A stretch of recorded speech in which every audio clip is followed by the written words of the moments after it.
Сайн байцгаана уу хүмүүстээ. Солонгоо агш нэ. Багш та нараас нэг юм асуух уу? Та нар том болоод ямар хүн болохыг хүсдэг вэ? Магадгүй 30 нас хүрээд ямар хөө байр суурин дээр очсон байх бол магадгүй зарим найз маань 30 настайдаа гэр бүл зохиогоод тийм ээ эсвэл хөөхөн хүүхдүүдийн аав эсвэл ээж болцсон байж байгаа хэрэг тийм. Харин зарим найзууд маань 30 нас хүрээд магадгүй ганц бие мөртлөө маш мундаг ажил төрөл хийгээд явж байгаа ч гэж магадгүй тийм. Харин зарим найзууд маань гадаадд сураад тийм ээ боловсрал эзэмшиж ч магадгүй. Магадгүй та нарын дундаас зарим найзууд би том болоод юу болох вэ гэдгээ бодож үзээчгүй найзууд бас байгаа х тийм. За тэгвэл Есүс 30 настайдаа юу хийсэн болов? Бид нэр түрүүчийн 7 хоногт Есүс хамгийн анхныхаа үйлчлэлийг эхлүүлсэн талаар сурсан шүү дээ.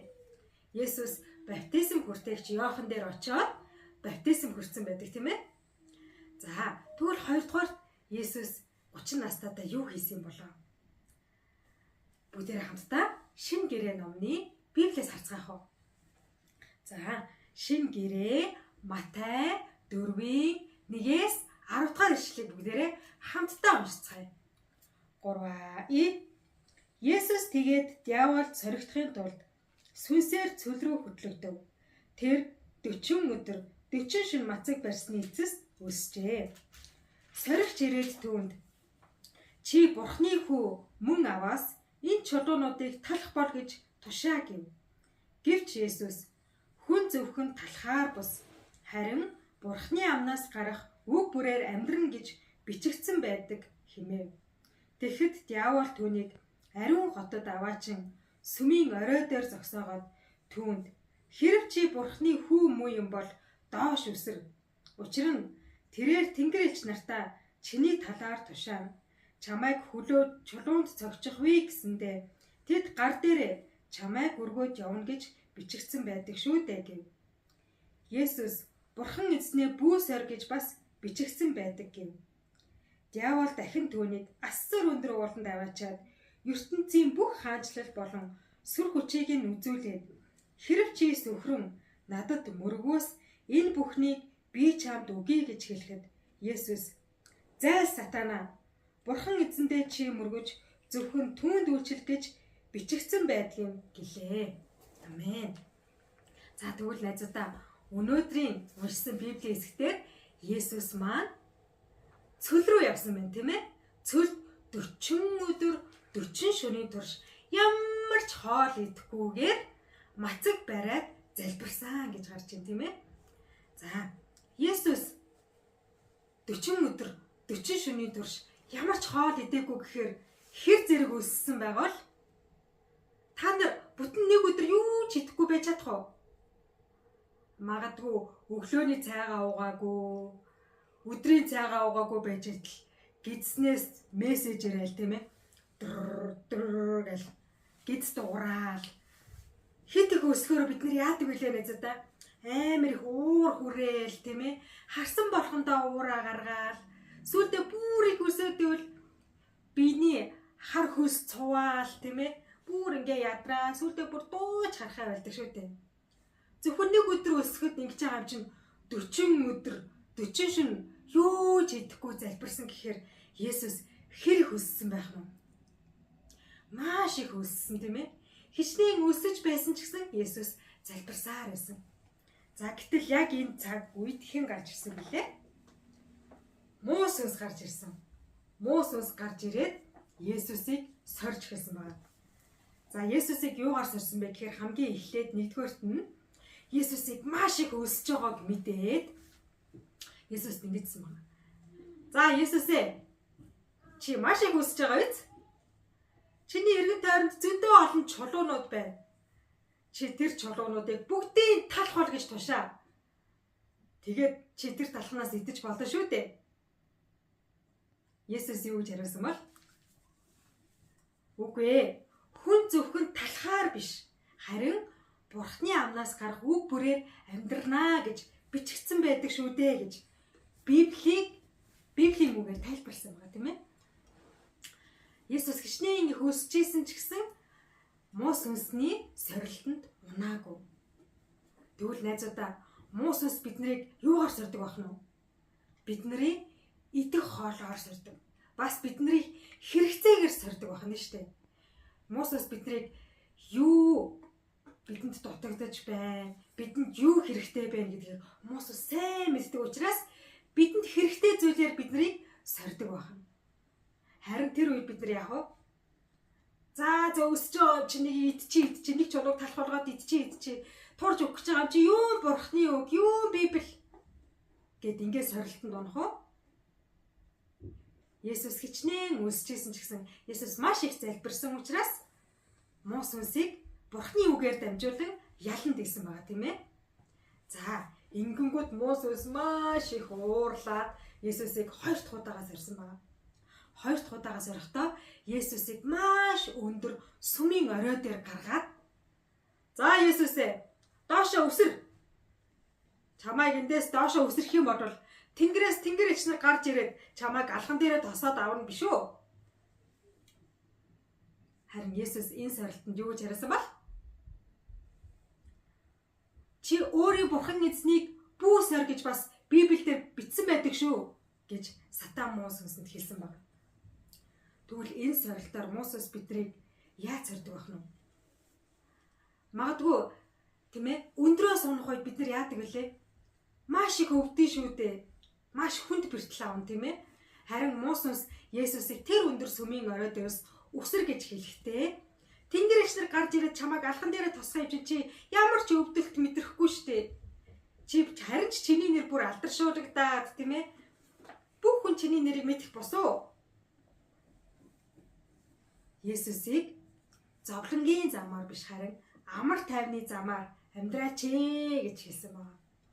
Харин Есүс энэ дэлхий дээр ирэхдээ амар тайван амьдрахын төлөө, сайн сайхан амьдрахын төлөө, зөвхөн өөрөө л гоё байхын төлөө ирсэн юм болов уу? Үгүй тийм ээ. Есүс бол зовлонгийн замаар алхсан байна. Зовж зүдэрч шаналж байгаа хүмүүсийн төлөө Есүс ирсэн. Тийм учраас Есүс мөн л адил бурхны үгээр муу сүнсэнд чи бурхан эзнээ бүүсээр гэж ницаасан тийм ээ муу сүнсийг. Тэгвэл бид нар ч гэсэн энэ дэлхийд амьдрахдаа үргэлж аз жаргалтай, үргэлж сайн сайхан амар тайвны замаар алхахгүй шүү дээ. Бидний амьдралд зовлон, өвчин, бэрхшээл, янз янзын асуудлууд ирэх болгон тийм ээ. Тэгвэл тэр болгонд бид нар хинтээ хамт алхах нь? Бурхан эзэнтэйгээ хамт алхах нь. Юугаар? Бурхны үгээр. За ингээд муу сүнс маань 2 дахь удаага Есүст ялагдсан учраас сүүлчийн аргаа хэрэглэхээр болсон байна. За тэгээд Есүсийг маш өндөр уулын орой дээр авчираад дэлхийн бүх хаанчлалыг түүнд харуулад юу гэж хэлсэн бэ гэхээр за чи миний өмнө сөгдөн мөрөх юм болвол би энэ дэлхийн бүх хаанчлал, бүх алдар нэр, бүх сүр жавхланг би чамд өгье гэж хэлсэн байна. Харин тэр үед Есүс юу гэж хэлсэн бэ? Зээл сатана! Зөвхөн бурхан эзэндээ мөргөж, зөвхөн түүнд үйлчил гэж Библиэлд бичсэн байдгийг Есүс маш их ууралсан байна. Энэ үед сатан муу сүнс айгаад зүхтаасан байна. Тэгвэл сатан муу сүнс бидний амьдралд ямар сорилтуудыг илгээдэг байх нь? Заримдаа биднэрт нэр алдрыг санал болгодог. Заримдаа биднэрт маш их мөнгийг санал болгодог. Заримдаа биднэрт маш их эрх мэдлийг хүртэл муу сүнс санал болгодог. Чи надад мөргөөд надад үйлчлэх юм бол би чамд эрх мэдлийг өгье, би чамд мөнгийг өгье, би чамд нэр алдрыг өгье. Би чамд энэ дэлхийн бүх сайн сайхныг чамд өгье. Харин чи зөвхөн надад л мөрөг гэж муу сүнс биднийг уруу татдаг. Бид нэр заримдаа яадаг вэ? Мөнгөн дуртай аим чин заримдаа энэ сорилтонд нь бүдэрчдэг те. Яадаг вүлээ? Мөнгө олохын тулд эзний өдөр цуглаанаа тасалдаг. Тийм ээ? Ямар нэгэн эрх мэдэлтэй болохын тулд бурхан эзнийгээ эрх мэдлээр сольждаг. Тэгвэл бурхан биднээс юу хүсдэг юм бол найзуудаа? Сатан муу сүнснээс ирж байгаа эдгээр сорилтуудыг Есүс юугаар ялсан бэ? Есүс Бурхны үг болох Библиэр дамжуулаад муу сүнсийг ялсан шүү дээ. Тэгвэл бүгдээрээ сайн харах юм бол муу сүнс ч гэсэн Библийн талаар маш сайн мэддэг байх нь шүү дээ, тийм ээ. Бараг Библийн бүх ишлэлийг муу сүнс мэддэг.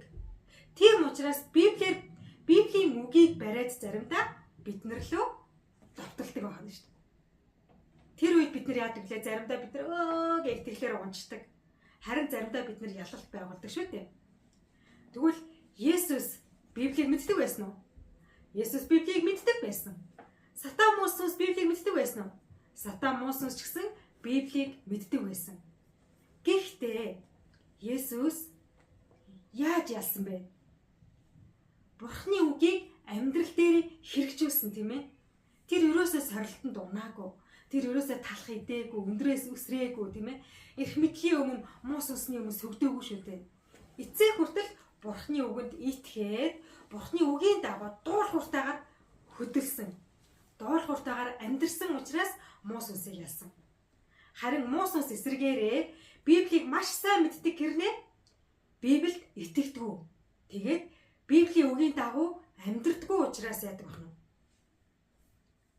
Тэр үргэлж муу зүйлийг сэддэг байна. Тэгвэл найзуудаа бүгдээрээ Библийн үгийн дагуу амьдрсан хүүхдүүд болцгоё. Энэ дэлхий магадгүй сая хүүхдүүд Библийн тухай сонссон. Зарим нь Библийг 1-2 удаа бүтэн уншаад дууссан ч гэж магадгүй. Тэглийгэд хангалттай гэж юу? Үгүй тийм ээ. Бурхны үг болох энэ Библийн дагуу амьдрах нь маш чухал. Бурхны үгийг хэрэгжүүлэх нь чухал байна.